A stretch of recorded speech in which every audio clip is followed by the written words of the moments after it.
Hey everybody, I just want to introduce everybody to Pete Mills. Pete, how are you?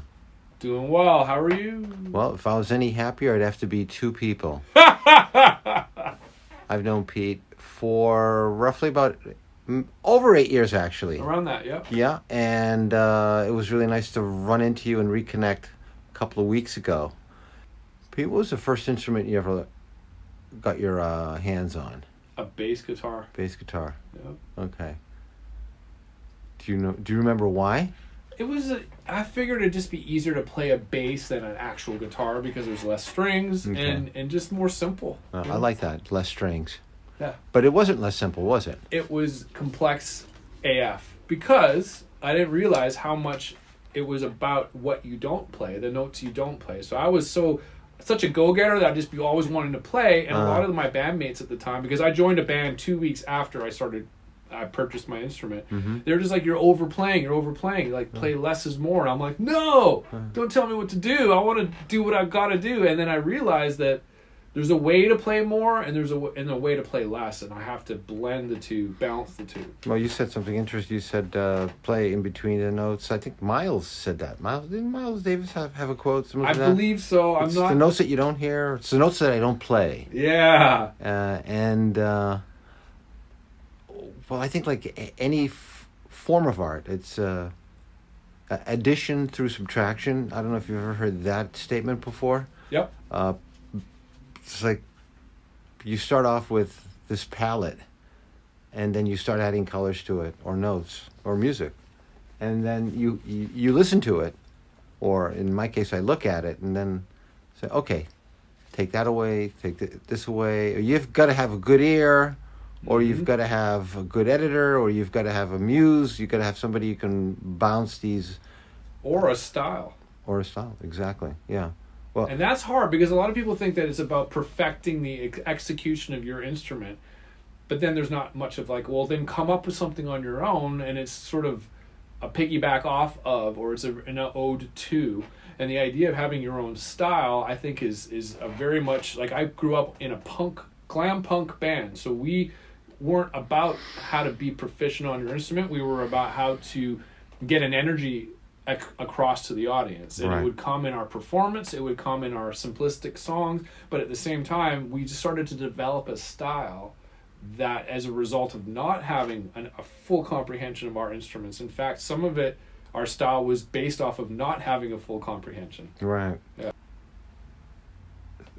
Well, we've all been living in the apocalypse for almost a year now.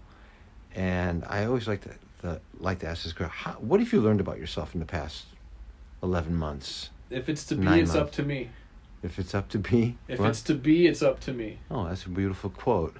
It was a quote that I was taught in football, high school football, that I'll never forget, because dare to be great. Like, who am I at the end of the day? What am I? And I was very introspectively looking, and on that journey as to finding out, like, okay, so this is what I've done, but it's not really who I am. And how can I marry the two? So it's the ultimate authentic expression of who I am in this moment during this time. And it was a very turbulent time.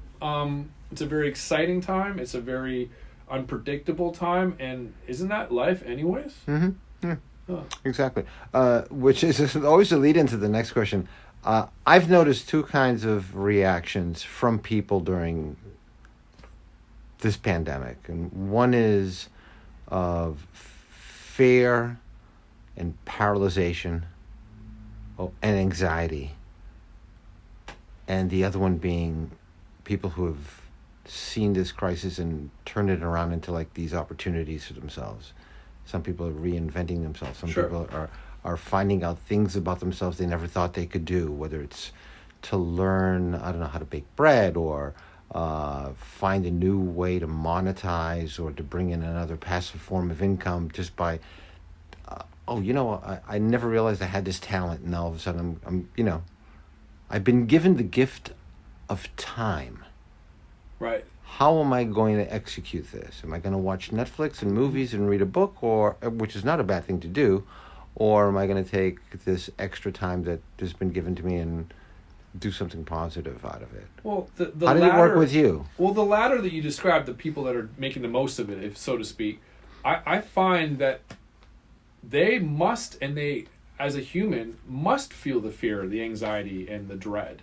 It's just how they channel it and how they overcome it, and what is the process, and how does that apply, and what's the result as a byproduct of this process. And that's integral, because I feel like music to me has been it's always been there. It's very reliable. If I want to feel a certain way, I'll put on a certain song. If I want to, embrace the pain and the suffering of life, I'll put on Lou Reed's Berlin, and I'll just embrace it, and I'll go into it, and I'm not afraid to be like, I'll have all those emotions conjured up. It's what I do with it. And I think that that's everything. You picked up an interesting album, Berlin. That album has been one of his, I guess not the most well-received album when it first came out. And even today, people have trouble listening to it. Some people consider it noise, other people consider it art. But you said you like to listen to it. What is it about that album that... It brings me back to when it was first introduced to me, to a time in my life where I was completely off the rails. Completely unable to sleep for 3 weeks. I saw the best psych doctors in Canada. I was assigned the top criminal psychologist in Canada at the time. I was prescribed some antidepressants. I was turbulent in relying a lot on drugs and alcohol to sort of satiate my pain of existence. And I remember that album being there for me. And I remember knowing that, like, well, I think Lou Reed had a problem with drugs and alcohol. And at the time of that album, he definitely was imbibing. Yeah. You can hear the disassociated deliverance of his vocal performances. You could hear all these things that alluded to the dysfunction and the depravity of that lifestyle. Yeah. And I was relating on a very visceral level. And so I felt I wasn't alone. Right. And then I started to come up with my own ideas of, like, well, what if I just started weightlifting, and then at least my body will get tired, and maybe I'll actually find some peace and sleep for once. But that album, regardless, was there for me.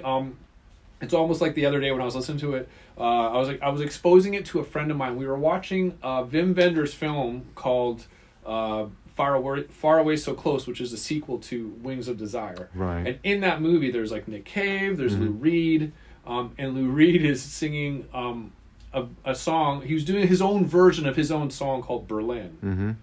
Or not Berlin. Yeah, it was Berlin.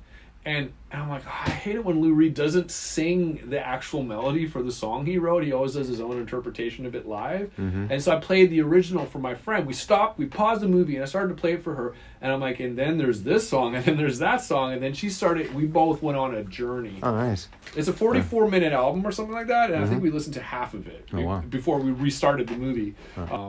But yeah, he's a huge lyrical influencer for me in my journey to put together a story with words. And then as a producer, I'd lean on people like Trent Reznor and Bob Ezrin as the greats to me that I aspire to be like. Have you ever met these greats? Not yet. Not yet, no. And you produce too. Oh, absolutely. And who are some of the artists you're producing? At the moment, I'm working on a couple artists, singer-songwriters, rappers, just people that have reached out to me during this pandemic. I've been working on YouTube stars and their art. It's been really all over the place at the moment. I've had the guitar player from Bad Company come over, and we did some work. Okay. And I've had Sheryl Crow over here, Teddy Riley from No Diggity, No Doubt. Remember that song? Yep, yeah. Bobby Brown, Carmine Appice. I saw a picture of you and Bobby Brown, on your Instagram. No, in the article I saw. Yeah. Yeah, I was like, what the hell's he doing fucking around with Bobby Brown? Man, when Carmine Appice came over here, that was... Carmine Appice? Yeah, man. Holy shit, he was a great drummer. Amazing drummer. Yeah, Beck Bogart and Appice. Appice. I used to, I have to Italianize it, but hey! yeah. And when I saw, oh wow, there's an Italian who's playing drums. But I was born in Montreal. Oh wow! Yeah, I did not know that. You're Ontario though, I think. I'm Vancouver, British Columbia. Oh, you're West Coast. Supernatural. Yep. Okay. All right. So that's why we had in the recording realm, we had Metallica come up to Vancouver. We've had Bon Jovi. Motley Crue, all these like 80s bands, Aerosmith recorded up there. And so and it's a very like small city, close knit, so you don't get too distracted. Like if bands would want to, like, that's why bands would want to record up in Vancouver, because it was like pristine and simple. Whereas if someone does a recording session in New York, you have all the handlers and all the crew and the entourage. Whereas up in Vancouver, Canada, it was like chill. So it became notorious in the late 80s, early 90s for like housing like some of the best rock albums that came out at that time. You are not only a producer, but you're a singer-songwriter. Because we were just listening to a tune that you wrote. Just finalized the lyrics like about a week ago. Right. Would you consider that a rough mix? Oh, that was beyond rough. I call them a shell. Okay. So it's like a pie shell, right? And so we understand it's going to be an apple pie, but there's no apples in it yet. Okay. But we understand it's going to be a circumference. We got that established, and we know what it is. It's just now we got to add all the bells and whistles with like the nice, gooey inside and the top, and then cut the holes, a little spice, So, walk us through that process. So if you look at a sports team as an analogy. Good analogy. The drums are the goalie. Yeah. And then we have the defense, which is the bass. Right. Bobby Orr. Right. Yep. Yeah. And then we have the right wing and the left wing. That's the guitars. Yeah. And then we have the lead singer, which is the center. Right. And the center does all the passing and distribution of the puck, if you will, and how the flow goes. And these strikers on the left and the right, the guitar on the right and the left. And sometimes it's going to be a keyboard player on the right and a guitar player on the left. But because I play all the instruments, I just sort of construct it, and I find a sort of approach that I want to take. Do I want live drums? Do I don't want live drums? So in the verses of the song, there's no live drums. It's all programmed? And it's all programmed, and it's very specifically programmed with 909s to create a throwback, a familiarity of a certain time when music was using 909s as a backbone. So hip-hop made that, so I'm that was 90s. Right? Yeah, so I'm amalgamating a hip-hop approach with a very rock persona, which also in a way could be construed as 90s as well, because I'm going for a very Dave Grohl, Nirvana-esque drum sound where there's a lot of room involved, so it sounds big. So now we have the juxtaposition, or a push-pull, if you will. A Sturm and Drang. A what? A Sturm and Drang. Okay. It's a German expression for push-pull. Oh, okay, good to know. And also a nice title for a song one day. There you go. And then we have that. And then but what all you're hearing there is a little acoustic guitar that's barely even in the mix. Right. You're hearing a synth, and you're hearing some sub bass, which is very akin to the production nowadays, where modern day hip hop, it's just sub boom boom boom boom boom boom boom. So it's very presentable and competitively contemporary.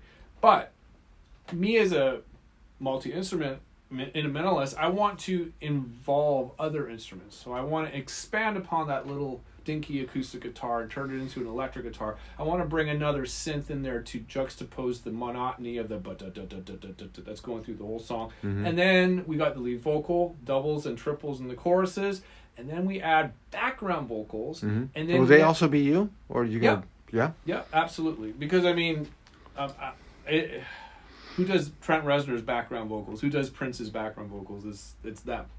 Because that's what it is. They're a self-contained unit. Yet when you see them live, they have all these performers to do all the things that Trent came up with, or Prince came up with, or I came up with in the studio. Right. So the studio essentially is my acoustic guitar. Right. This computer is my acoustic guitar. Right. You've got this, as you said, the shell. Yeah. What's your creative process now? Like, you're gonna sit on this and let it like marinate, or that's a good question. Could you wake up at like 2:00 in the morning and say, "Shit, I gotta get to the studio. I just thought of something." That's yes. That happens a lot. Where I'm just like driving. I'm like, quick, grab the phone. Yeah. Text myself. I gotta add. Leave strings. yourself a voice memo. Right. Add horns in the chorus. Like something will come to me, or I'll start to sing it with the line that I want. So is that your notebook? Yeah. I go old school. I have the notebook always. Well, I do. I've got like 3 notebooks now that I carry around with me at any time of the day, because you just never know. Yeah, you got the You got to have a moleskin. There you go. You know, But man, let's get a tight shot of that Moleskine. Good luck in Right reading there. that shit, guys. If Moleskine, if you're watching this and you want to sponsor me or Pete.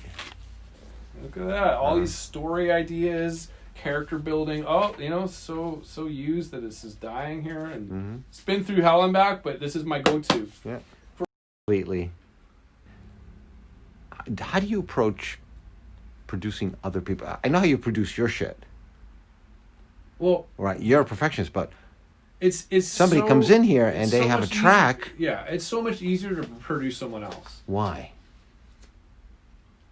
I've had producers that I've worked with in the past that like got what I was trying to accomplish, and then didn't, and it was very frustrating, especially in the latter. So that's why I became a producer, is because I had some experiences where I wasn't really feeling, I don't know, as creatively fulfilled as I wanted to. Now, working on another person, I can see clearly what needs to be done. It's just about how do we get there. And so I will play any role possible. It's like best friend, family member, confidant, spiritual guider, anything that I can in the moment, and whatever that artist needs, I will intuit how to approach something. Sometimes it's leading from behind, sometimes it's just taking a stance and going like, we got to go this way. Let's try it again with a different energy. And it's easier to work with somebody and to actually pull out of them a performance they never knew they had. But when I'm working with me and it's just me and me and me, this is where Michael Jackson's approach really blew my mind, because I have the privilege of working with Katie Riggs, whose dad is Seth Riggs, who was Michael Jackson's coach back in the 80s. So Katie grew up with Michael Jackson as a 6-year-old in her living room and hearing the King of Pop working with her dad and how they work. Vocal coach? Vocal coach. Okay. And so I got Katie over here and I got her to put her dad on speakerphone, and I asked, we asked a few questions. I had a bunch of questions for him to ask. And I go, how many takes would Michael do? And he goes, hundreds. Wow. Hundreds of takes for the King of Pop to get to the level of that's the final vocal. This is the lead vocal of Billie Jean. This is the lead vocal of Bad. This is the lead vocal without of like splicing up. It was. What was it spliced up? Like I don't know how Quincy Jones approached it. Right. Every producer's different. I know that. I rescind that comment because I don't know. Right. All I know is that there's a video clip of Michael Jackson online singing "We Are the World" over and over and over, and until he finally gets it right. Yeah, and and I don't know which take was the one they used, but you can see his delivery of humility and being just open. And they're like, "Do it again, Michael, but can you step a bit back off of the mic?" "Oh, okay, sorry, yeah, okay." And his energy was just so open. Timing, tuning, and vibe. Timing, tuning, and vibe. Timing, I got. Tuning, I'm not the best at, but vibe, I'm 10 out of 10 on the vibe. Is it creating the vibe, or vibe is like how do you say what you say, the inflection. And it's nice when you're singing. Or singing. Okay, all right. Yeah.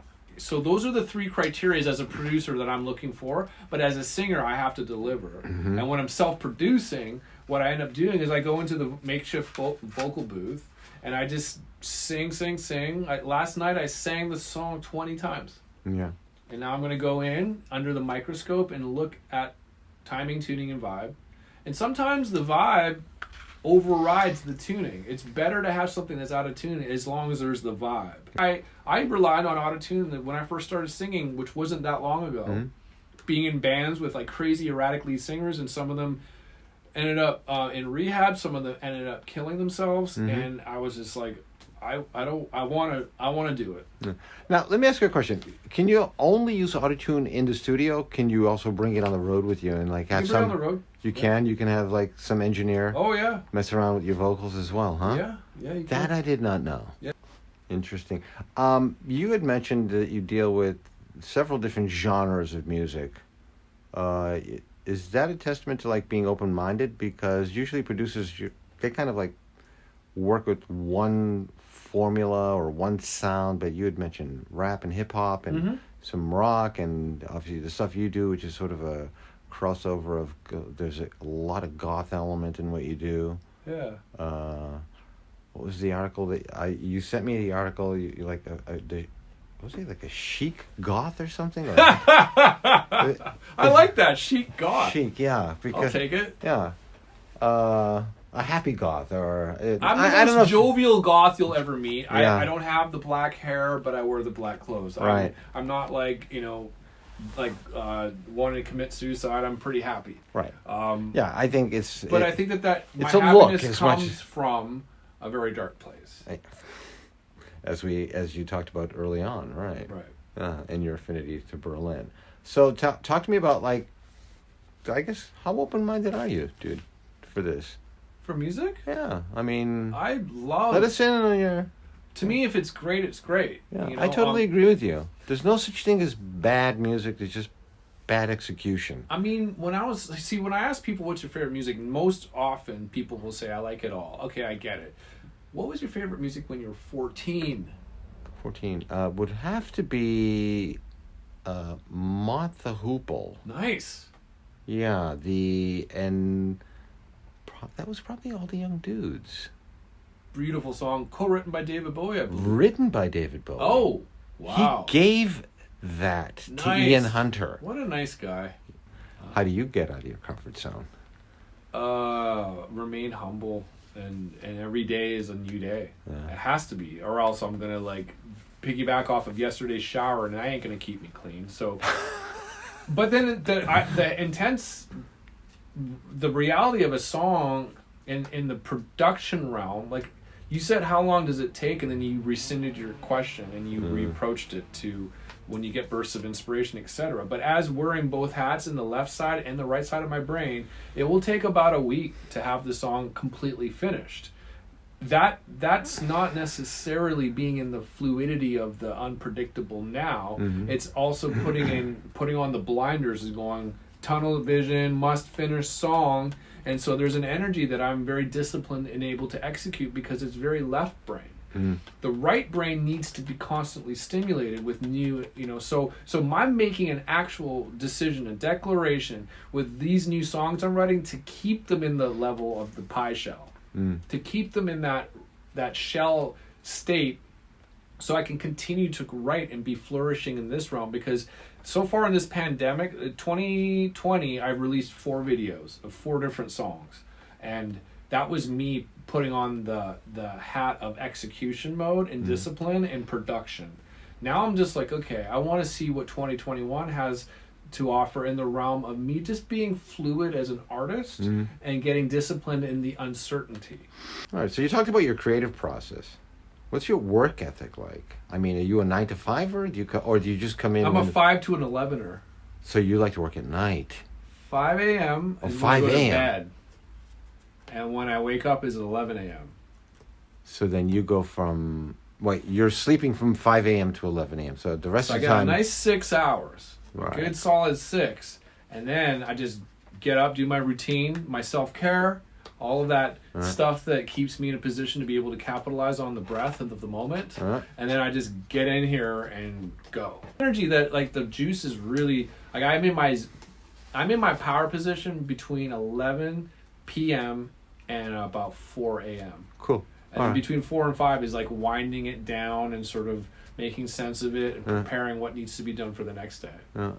It's funny. Well, it's not funny. I've been reading a lot of articles. We have our brain waves, and when they're measured during the day, they're very static. They're very high, very low, and very close together.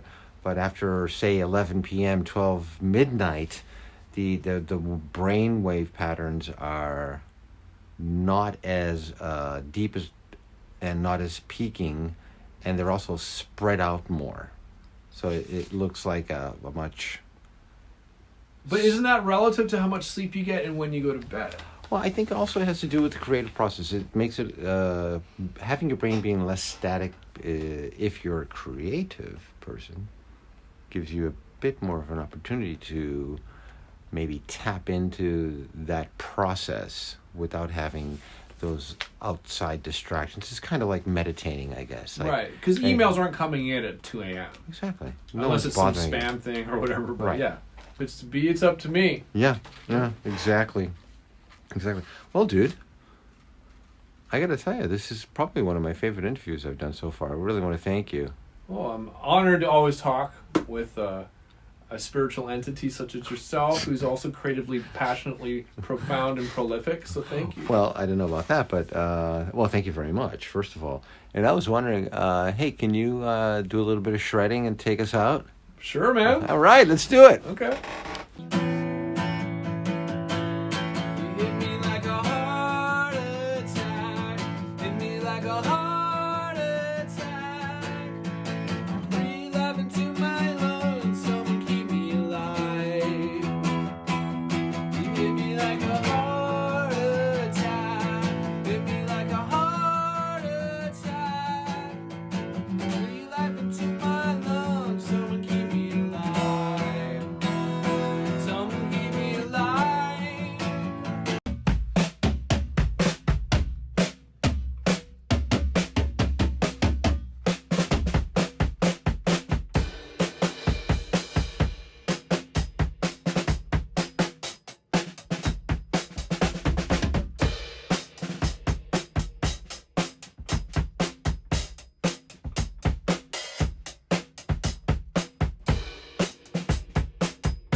The darkest game, so intoxicated. You hit me like a heart attack. Hit me like a heart attack. Breathe life into my lungs. Someone keep me alive. You hit me like a heart attack. Hit me like a heart attack. Breathe life into my lungs. Someone keep me alive. Did you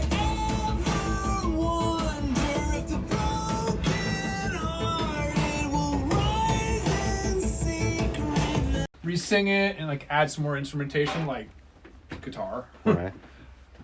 Sounds nice. Cool, man. That might be it's a good relationship song, you know what I'm saying? It is. You hit me like a heart attack. Huh? She attacked my fucking heart, bro.